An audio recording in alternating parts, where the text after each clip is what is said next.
Alright folks, so I think I've put out the episode at this point, but I'm not sure. Our time has come. And that episode is about the respec. Now I have respec Valerie and Amiri from their previous builds to ones that I have described in another video at this point. And I want to show you just how effective that adjustment actually is on this fight. I'm sure at this point you've probably seen the many struggles I had and the eventual triumph with the old characters. Now let's show you what the new builds can do. Alright, let's see how good our first lob is. Pretty good. It's an extra long scream. So, okay, now we have a vivisectionalist build on our Amiri. So now we have this mutagen. And we're going to go ahead and pop that as our first action. I'm going to go ahead and move my guys up a little. But we're not going to get in just yet, because we're going to get our tricks all set up and ready to rock. Hopefully these traps actually do their job. So we'll go ahead and get this going on her, or him, or whatever it is. And boom. And we're going to go ahead and slam down here. And you'll also notice we got 3 seconds left until she takes her potion. So let's go ahead and get there. We'll go ahead and slam here. Amiri should be almost ready. Boom. Go ahead and get our scream, or I'm sorry, our song going. There's our potion. Get in here. There we go. Amiri's gonna come in and slaughter. We still got a bandit. The other bandit, we've already taken out the named person. And we got that one over there we got to get rid of. But we're doing pretty well by comparison to our other runs. Boom. Okay. Now I'm going to have a nice little beat down here. I'm not doing it wrong. The spell is flawed. That's a funny one. Alright, so we'll go ahead and get this rocking. And we'll do another heal on ourselves after chugging a potion. And yeah, we're looking really, really freaking good. Just a little more. God, that dude loves to murder my characters. Come on, live. Look at that, arrows just bouncing off my back. It's a beautiful thing. And the alchemist kills me. But this is significantly better than the last few builds we've had. Loving it. Look at that. Dog's in there. We got Amiri throwing down the beat stick. We're going to turn off the fighting defensive. And I've seen a few arrows deflected, and it's been amazing. Look at that. 25 sneak damage. That comes from the vivisectionalist again. So if they get a flank or a person's flat-footed, she gets extra damage. And look at that. We had 3 characters live. The fight took, like, what, maybe a minute and a half, 2 minutes? That's even with me kind of slowing it down. And really, we didn't lose Rain by a ton. Like, if it wasn't for, I'm guessing... What did he get hit by? Oh, yeah, it was the, the Alchemist, of course. So anyway, that's the build. Pretty freaking cool, right? And if you haven't seen what those builds are, or actually how I did the respecs, I have 2 videos that'll be coming out. One shows you how to do the respecs. One of them is going to be the level up guide and how we did it. Well, watchers, that was pretty sweet, wasn't it? I thought we did really well on that. The new builds are doing excellent. There have been a couple of things pointed out to me in some of the comments, and thank you for that, by the way. Turns out, with our dumped intelligence stat on Amiri, we do not qualify to use our potions. So the spell-like ability we have, that was the enlarged person, won't work for Amiri. But that's okay, because we really don't care about that. We really came there for the mutagen and the sneak attack. Likewise, I got a little bit of a reference there that Valerie will require her charisma stat later when we get to Regency play. So this build is excellent for now. In the future, it may pay instead to have dropped the wisdom down a little bit and boosted this charisma back up just so she can do what she's supposed to normally do. But we'll deal with that when we get there. So I had an entirely different playthrough all set up ready to go for this. But I think I'm going to play with this respec build. I really like it. Just so you know, my gold total is normal, so I don't have anything crazy.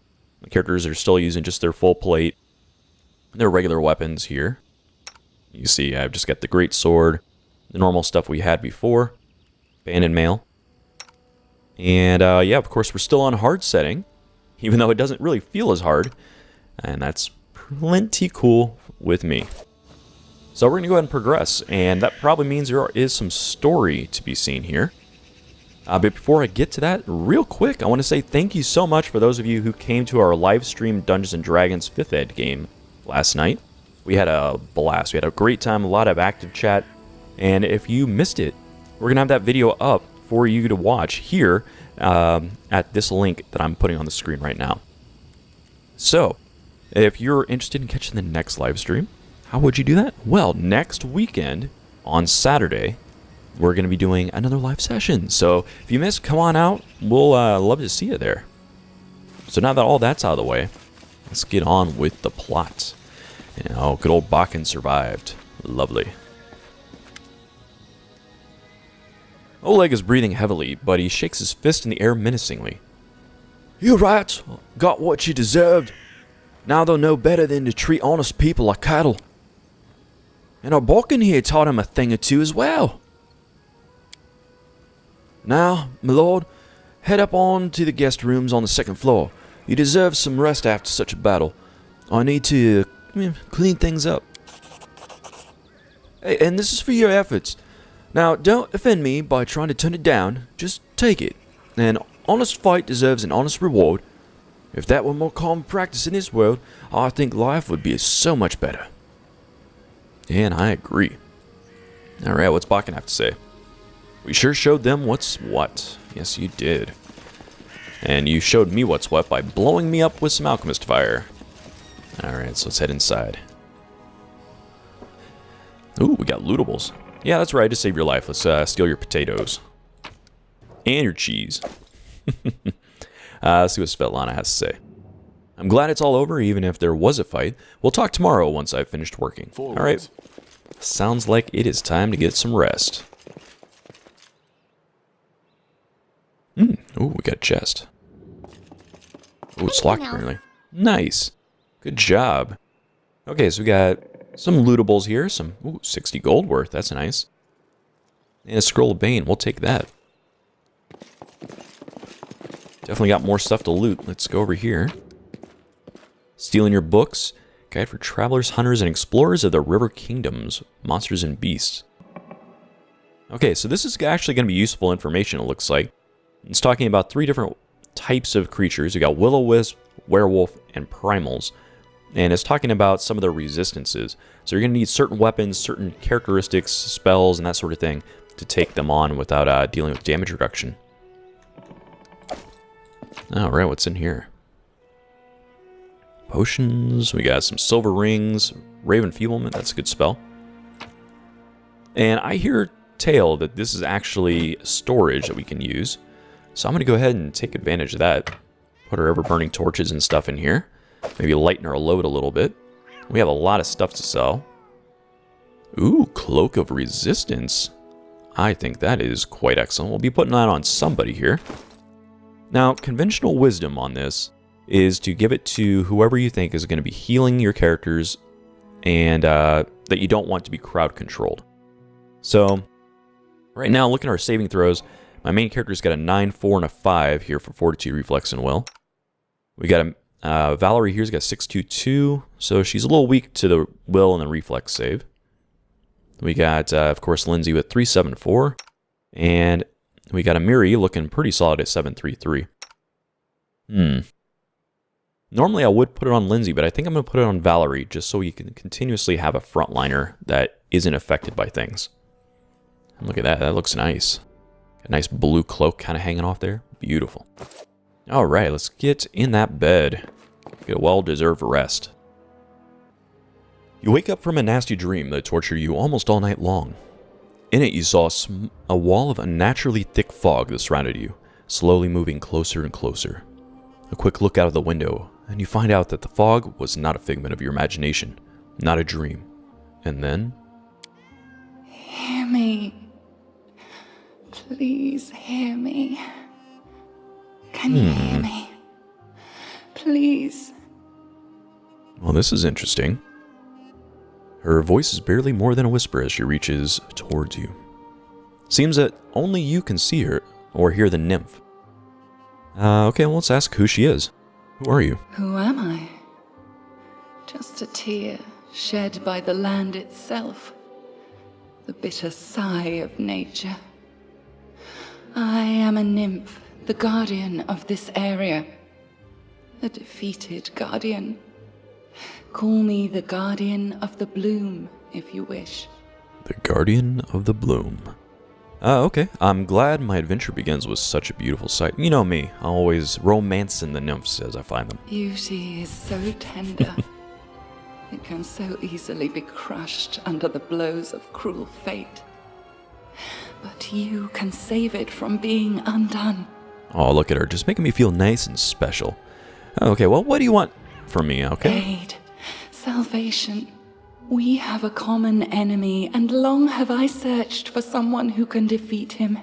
The one you call the Stag Lord. Dun dun dun. As a storm strikes ruthlessly with gusts and lightning, the Stag Lord wreaks havoc with the swords of his servants. And not just in the world of people. The land also suffers from the evil he brings. My forests and my flowers suffocate in this fog.